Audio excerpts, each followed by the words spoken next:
everyone, welcome to Learning with Belvista Studios. Today my guest is Ali from Sqr One, and I want to recognize you, Ali, because I think you're just a genuine, authentic, caring human, and that resonates with me.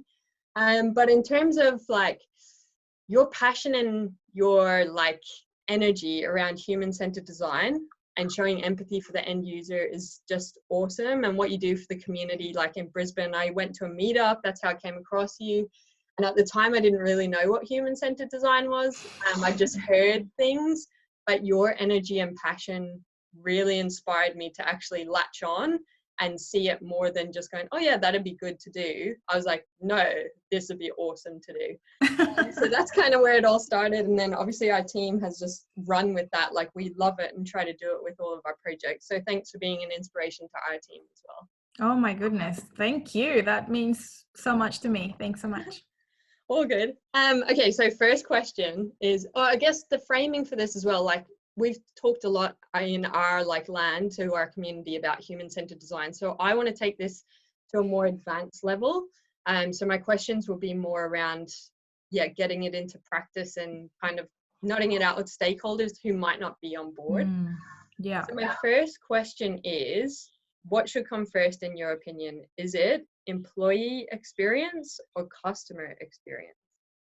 Oh, that's an easy one to answer. Well, logically, for a lot of organizations, they are in the business of doing business because they need to sell to customers. Customers have to buy, and that's how they survive. So historically has been a big tendency for organizations to be very customer centric and really truly forget that employees are very important. So my answer is, ensure employees are the most important asset that you can have. And it's been a really nice transition from organizations who were all about customer centricity and human-centered design to now realize that they went a bit too far with that customer centricity and they left a lot of people behind. So it's really nice to see that shift. So employees definitely all the way as the first priority for me. I'm definitely with you. Can you tell me a bit more about how they've steered too far towards customer centricity? I can't even say that, but focusing too much on the customers, and now they're realizing, wait, we need to focus on our employees. Because I know everyone always quotes Jeff Bezos and his focus on customer first. So it's really interesting to hear if you can tell some stories of what you've noticed in the world.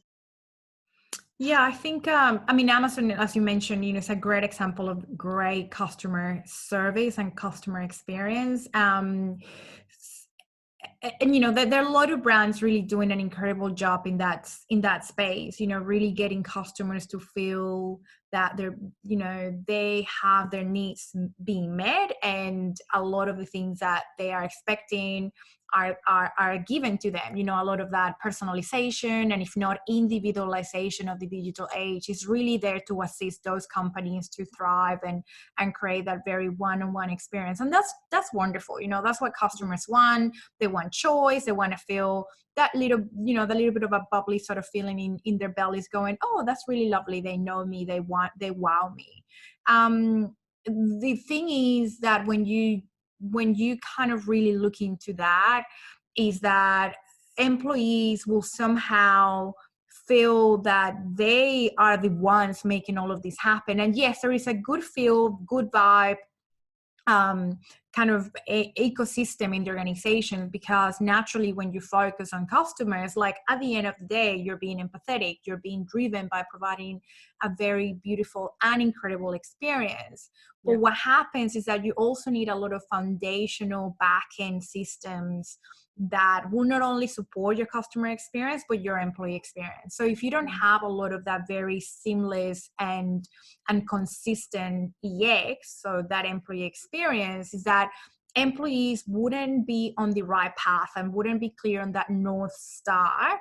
So therefore, things might break more often than they should, and employees will perhaps become less productive or less engaged. And, there's so many stats that really talk about that, and the disengagement and the value that has on, or the consequences that has on companies' bottom line. So I think generally speaking, you need to have a really nice balance between EX and CX.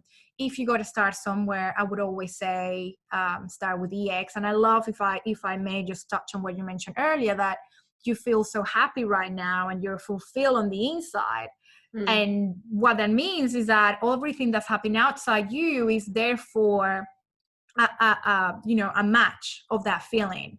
And it's the same thing. If you have that employee experience being absolutely legendary, spot on, and employees feel, they're being heard, they're being appreciated, whatever that looks like, then that will be replicated. There will be a ripple effect. There is an energy, there is a vibe, there is a philosophy, there is an ecosystem that will support that. So therefore, looking at your employees first is really, I guess, the way to go. Yeah. Instead, it can be, people think they need to change crazy stuff to have a better employee experience. And they might want to take in consultants and do all these audits and stuff to change their culture. What are some like day-to-day actions? Because we know that supervisors, leaders in the organization have the biggest impact on more people. What are some day-to-day actions that they could do within their control to improve employee experience? Look, I think there's definitely a lot of tools, a lot of little rituals and habits that organizations are applying for that day-to-day doing of the employee experience. I think it is very important to kind of do the very, like almost the very blue sky, bring it down to that day-to-day, as well as, what the day-to-day really looks like. So I'll explain what that means. So a lot of organizations have values, visions, purpose, blah, blah, blah, blah, blah. And that's all well and good. But in reality, when you ask an employee what that is, 8 times out of 10, they don't even know what it is. So they're like, oh yes, we love our values. Like, what are the values? I don't know. I'm not too sure.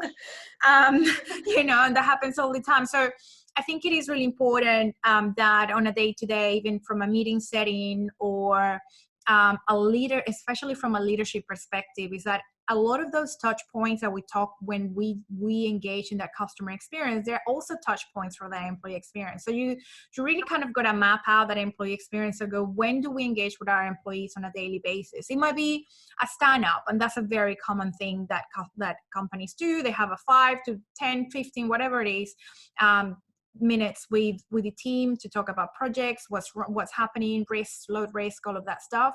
Really make sure that you are not just sharing the values from what the company represents, but also how you're using the values.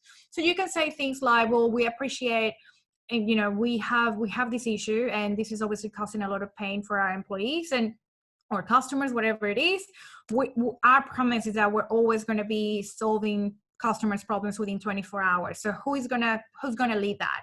And then you just really bring them to life and really bring them as an example, and then start making decisions based on that. So if and those are like probably just more like house rules, which will be company employee rules. Another really nice couple of things that you can do, especially when leaders have a lot of those meetings with employees on a daily or regular basis. There's a lot of organizations who have a lot of values around well-being and being present and all of that, and that's beautiful. But if you don't apply it, then that doesn't really go very far. So for example, if you're a leader of such organization and you walk into a meeting and then you're on your phone or on your laptop and not being very present, then you're not following the value. So I think it is very important for people to have that accountability and go, hey, we value this, we just need to be aligned to that.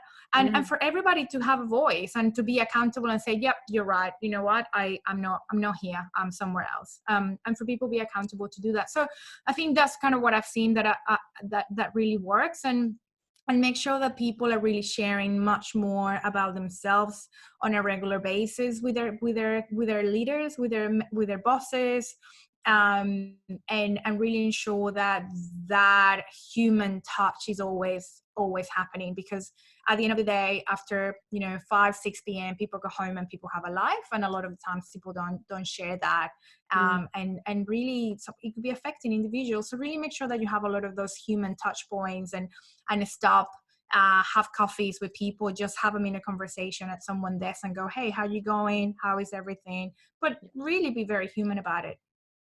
Yeah, I love it because they're so practical and so simple. They are really doable. You know, you don't need money. Yeah.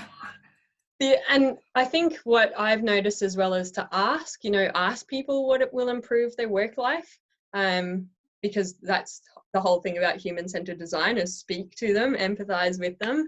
And then also a big thing that leaders, I believe, can do is give feedback. So, and it's timely and it's like on point, whether it's good or bad, because an employee feels that you value them if you give them that feedback. And then you can also reinforce behaviors that you want to see that impact that performance as well. So I think they would be the two things that I'd add for that. Yeah, absolutely. In terms of human-centered design, I know that you've worked in private and public sector with also like small to huge organizations. What results are you seeing them get from the perspective of when they apply human-centered design to the problems they're trying to solve? Yeah, there is definitely a combination of results, and every organization is different. And it very much depends on the maturity of the organization at that point in time. So it's almost the best way to describe it is that, if you need to, you want to become super fit or super healthy, but you might be, slightly overweight, that maturity, that process to get you lose whatever amount of kilos, get really healthy, your cholesterol low, that might take a bit of time versus someone who's been working out, pretty fit, committed, that will take very little time. So what we see is that maturity really varies. The results could be from an organization that is rather mature.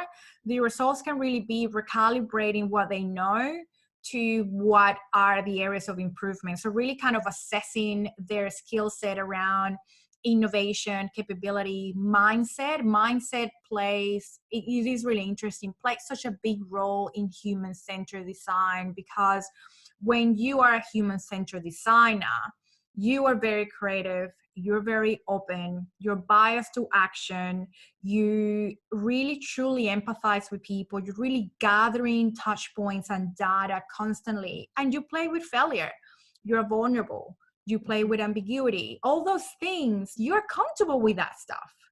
So if you're very mature in an organization, then it's almost like, am I being comfortable with failure? Are we actually pushing our boundaries? Are we doing minimal viable products for things instead of going all the way and then realize that that's wrong and that's not human-centered? So that's what we see, a lot of that mindset checking for a lot of those organizations, and really kind of learning anything that is, latest, new, that kind of stuff. For organizations that are less mature, what we see is a shift. So obviously the mindset shift is something that a lot of the times take organizations and is like, oh my God, this is a lot. They think that they're there to provide X experience, or they're there to provide a KPI or a metric. And yes, of course, but to get there, your people has to change, your resources have to change, your systems, your processes. And that is a process that could take an awful lot of time. So we see a lot of changes from what we call back of office, and that's when we do a lot of that service design work, when we really tap into what's working and what's not working within organizations, and take that process very systematically. And obviously you have, a lot of things that can be fixed. And that's a beautiful part of the process that we do, is that being human-centered is not just about providing that experience to humans, it's also about us understanding what you need to create behind the scenes to make that experience possible. And then ultimately, I would also say that the results could be that end experience being frictionless, that end experience being empathetic, that end experience being, like a wow experience, which is, I guess, what customers want. So it really depends on where the organization is at. But what we see is that organizations that really take it seriously, the results also speak by themselves in terms of a bottom line result. So organizations are way more profitable, employees are much more engaged, processes are much faster and efficient is really incredible. The results are amazing. So yeah, human-centered organizations are definitely leading the way when it comes to that as well. That's cool. So I think the people that would be listening to this would be people that align to us and quite motivated themselves to make change within their organization. And they probably come up with challenges with their stakeholders to influence them to come on board to this as an approach. So do you have any tips or specific things they can say when they're talking to directors and leaders within the organization to say, hold on, like, let's do it this way? Yeah, we do see that sometimes there's a lot of those really creative humans who understand what human-centered design is, so design thinking, customer experience, whatever that is, and their leaders do not. So we always encourage those individuals to be comfortable knowing that it might be the path to get that group of stakeholders to understand will be rocky, because people are resistant to change. And you know, if we're profitable, why do we need to do anything? Why do we need to change the way we are? Like, you know, that's such a big thing. And I would probably say that expose them to what's important to them. So if, for example, for them it's really about, you know, creating, you know, a growth of X percentage by the next 3 years, really expose them to case studies and data that really speaks their language. A lot of the time is for a designer to really understand what is the language of my stakeholders, so I could speak their language and match that communication. Some people really, really want to get that logical, rational data coming from you, even though you know the end point is really about providing an experience that is memorable and this or that. But for that stakeholder, it's like, show me the dollars and I'll give you the money to work on, to play with human-centered design. So I would probably say you can even do a bit of stakeholder mapping just to know who is in that ecosystem. And there is a little bit of an exercise. There's tons of stakeholder mapping templates people can access online, and really map who is in, who is out, who is a detractor, who is a champion, who is like, you know, standby sort of person. And then start really mapping out which is a technique, you know, that we use, how might I engage with that stakeholder, and what words would I have to use, in which ways I have to explain the value. We see that a really nice way to also play with design thinking in organizations that haven't played with it is to say, look, there is this concept and we want to tap into it. It's really providing a lot of value for organizations who are using it, such and such. We want to use it as a pilot for 2 months, 3 months. I want to do that, and I want to come back to you with the results. Is that possible? And a lot of the time stakeholders will say yes, you know, like, that's okay. As long as it's you're keeping the process very minimal, so you're not really affecting the whole factory process. So I think that really works. Just really start small and slowly bring them on that knowledge journey with you. Yeah. I think that sounds really encouraging to me, and I've definitely noticed that ourselves. You know, it doesn't mean first of all, it's apply human-centered design to the conversation that you're about to have or your approach to the project, and be courageous to have the conversations in the first place, and know that it may be a no in the first conversation, but over time you are influencing them. Because we've had clients come back and like, the first time they're like, that's weird. Do what we told you to do, Kim. But then next time they're like, hey, you know that thing? Can we try that?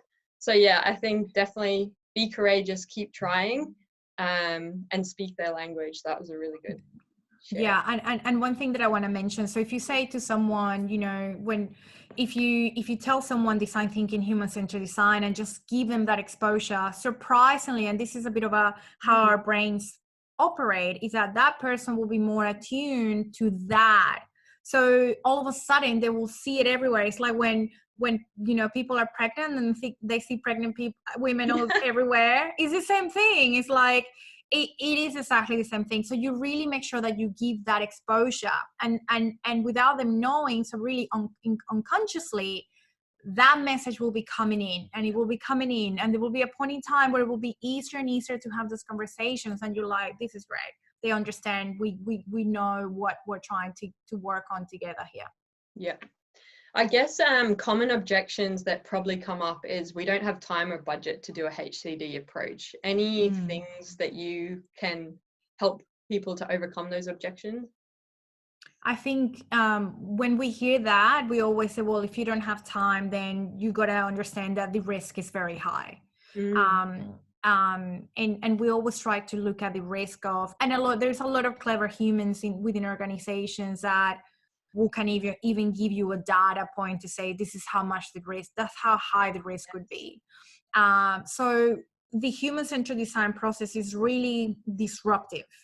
And the beauty of it is it can also help to fast track a lot of those ideas and value propositions that businesses are just simply way too stuck and simply are too costly for organizations. So if an organization thinks that it's going to be too expensive and it's going to take an awful lot of time, then they don't understand human-centered design. You can explain that human-centered design can be used in little bits to actually pick up a value proposition, pick up an idea, and prototype it, validate it, which minimizes any cost, any risk for that organization. Yeah. We see that organizations traditionally really work on that. We have a problem, let's fix it. This is how much it costs. Let's put it out and see what people think.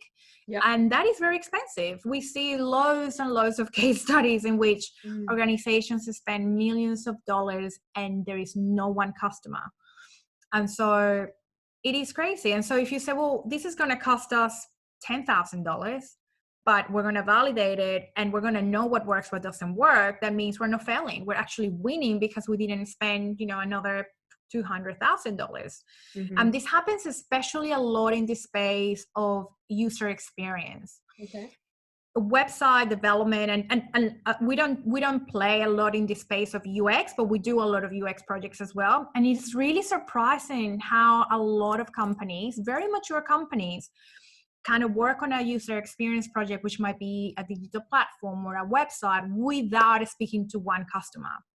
And then they develop this whole website thinking this is going to be great and everybody's going to enjoy it and it's going to be frictionless and we're going to have people and loads of eyeballs and and they're like, what went wrong? And this is after spending lots of money on developing the website. So look, I think it's really important to bring the value, saying we just need to test it, validate it really early. Few customers, it doesn't have to be overboard, it doesn't have to be expensive, and really make sure that you're on the right direction. Yeah, a skill I learned yesterday is the power of if.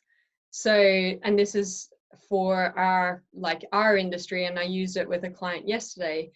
It is, a lot of times in our industry, people come to us with, we want this solution, please make it for us. And so the skill that I learned yesterday, or the conversation that I learned to have, was great when they tell you, this is what we need you to do, Kim. Great. If you want to do a quick fix and just want to push this through because you have had an audit or whatever it is, we can do that. Or we could say, we're not the team for you, because that's not what we believe in. We'd like to be able to do human-centered design. However, if you would like to change behavior, improve your profit lines and all those things, then we are the team for you.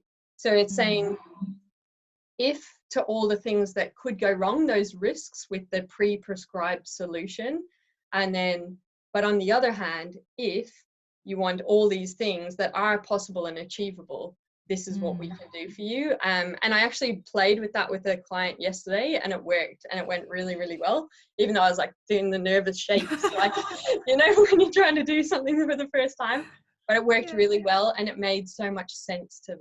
So that would be like one tip as well. That's awesome. I love that tip. I'll be using it myself. What else kind of challenges are you seeing people have around this, trying to get it on board, or, I guess, or organizations, because you would have some breadth of like witnessing it happen.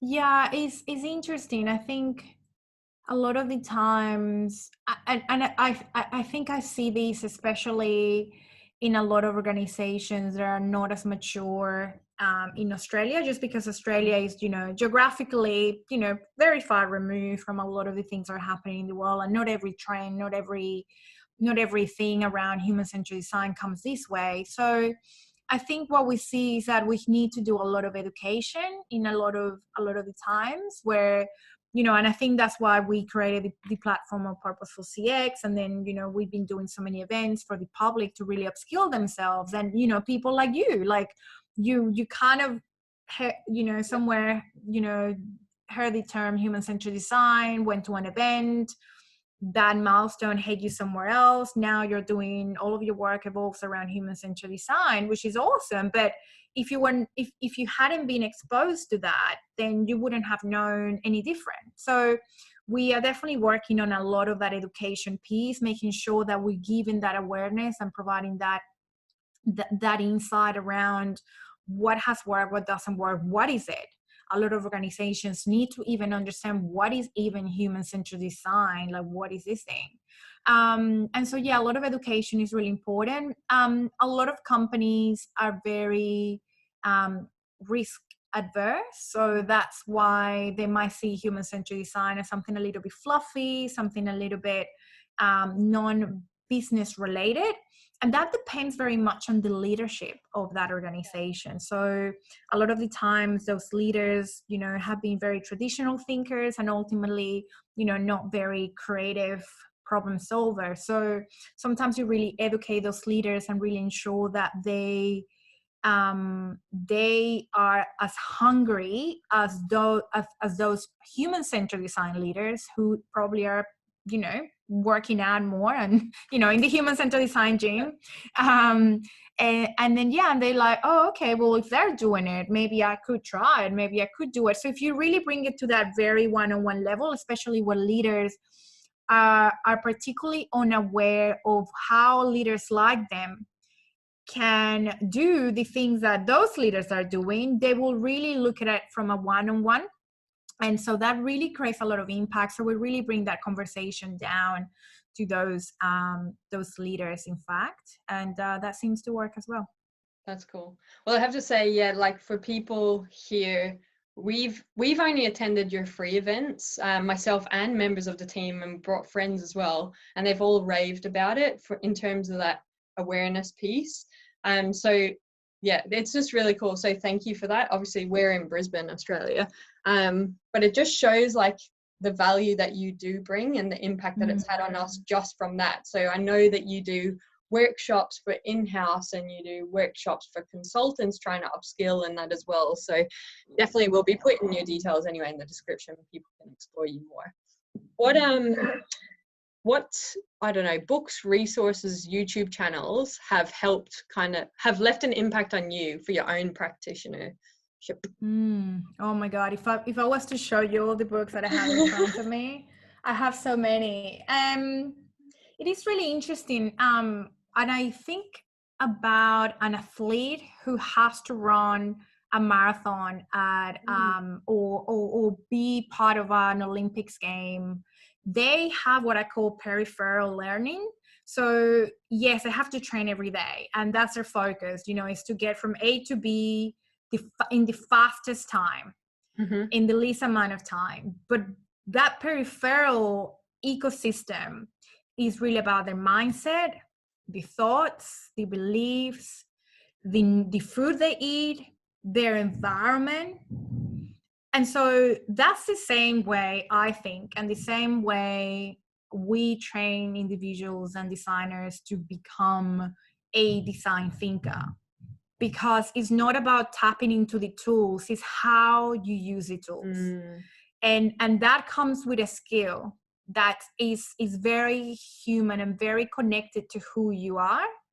And so that really comes with that wisdom, and that wisdom comes from understanding that vulnerability is okay, being very connected to yourself, So you can connect therefore with others. You can't show people how to connect themselves with customers if you are not yourself connected to yourself. You know what I mean?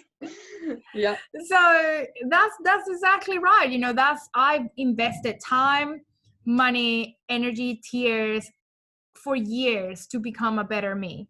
Yes. And the results of that is that we have a business that teaches people how to become the better them, whether it's their individuals working in their teams, or the organization developing things for customers.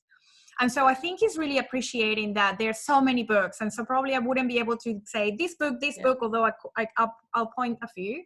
And so, yes, I do a lot of mindfulness stuff, books that are relevant in the space of design thinking as well. I've got a couple even here to show you.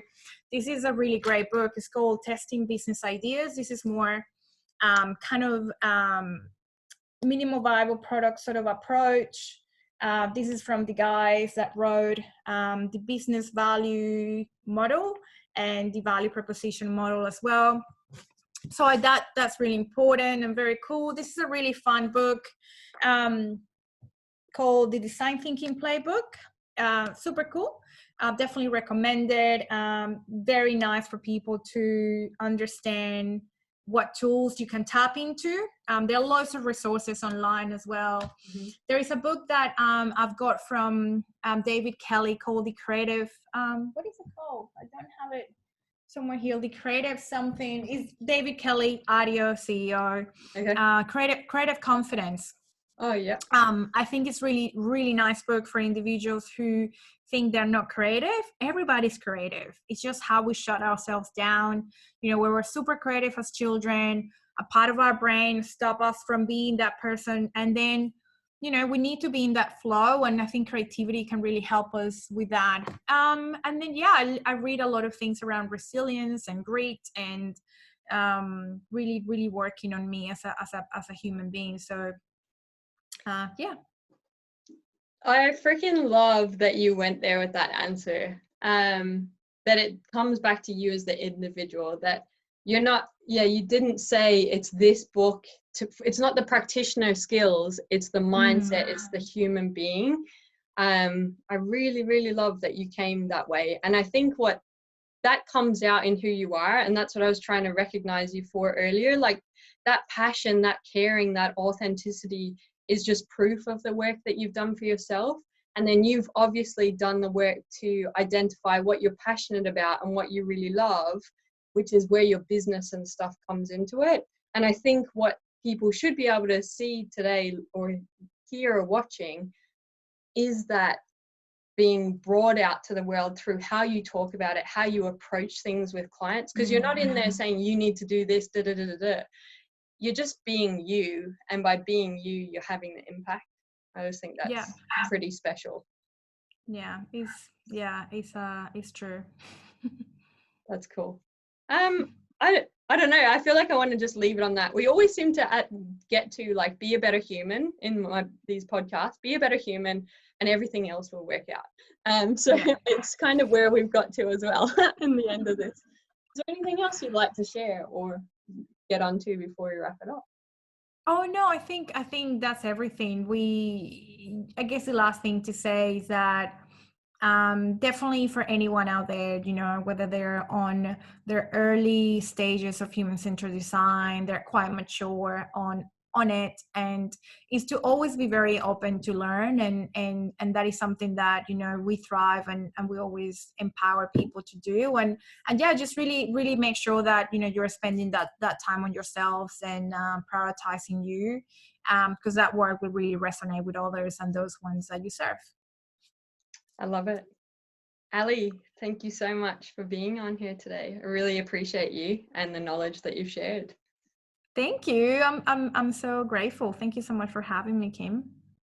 Thanks everyone for listening or watching, whatever way you choose to digest and consume this amazing content from the guests that come on here.